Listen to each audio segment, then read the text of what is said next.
Halo sahabat CMI, perkenalkan saya Iranita, saya dokter umum di Klinik Utama CMI.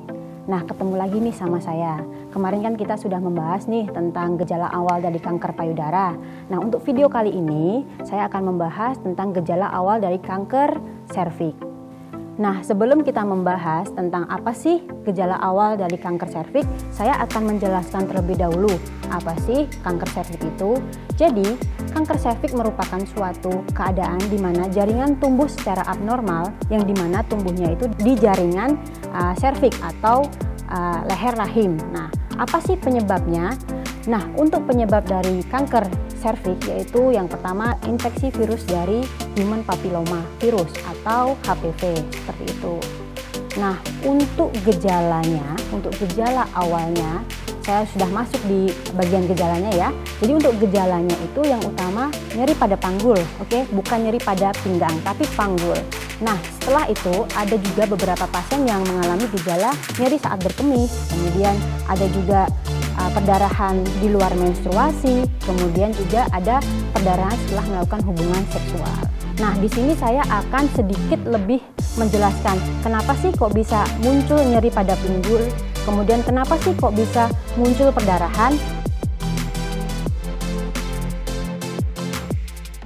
Jadi begini, pada dasarnya serviks atau leher rahim itu dia memiliki dua jaringan yang dimana di dalam sama di luar yang disebut endoserviks sama ektoserviks. Nah, di antara dua itu ada perbatasan nih. Nah, perbatasan inilah yang dimana sel kanker itu sering tumbuh seperti itu. Nah, pertumbuhan ini yang dimana nanti akan memunculkan yang namanya lesi atau luka. Nah, adanya luka inilah yang menyebabkan si pasien bisa muncul perdarahan di luar menstruasi, perdarahan juga ketika melakukan hubungan seksual. Nah, ada luka terus-menerus yang tidak diketahui oleh si pasien atau tidak dilakukan pengobatan secara lebih cepat, maka akan menyebabkan yang namanya peradangan. Nah, peradangan ini yang bisa menyebabkan dia nyeri pada panggul. Jadi awalnya itu memang kadang peradangan dulu, baru muncul nyeri panggul, atau memang ada perdarahan tiba-tiba. Nah, seperti itu. Ini adalah perjalanan dari proses kenapa sih gejalanya bisa muncul, seperti itu teman-teman. Nah, jika sahabat CMI mengalami gejala yang seperti saya sebutkan tadi, jangan buru-buru panik ya, tapi tetap waspada. Karena kalau ternyata memang sahabat CMI mengalami penyakit kanker serviks, segera untuk dilakukan pengobatannya dan lakukan pemeriksaan diri ke dokter, atau juga bisa melakukan konsultasi dan pemeriksaan diri ke Klinik Utama CMI. Jadi Klinik Utama CMI merupakan suatu klinik yang dimana menggabungkan dua keilmuan, yaitu keilmuan barat, kedokteran barat dan kedokteran timur.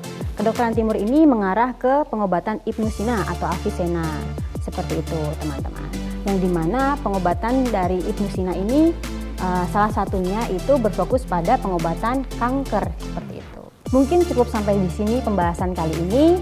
Saya Dr. Iranita, pamit undur diri. Sampai jumpa di video selanjutnya.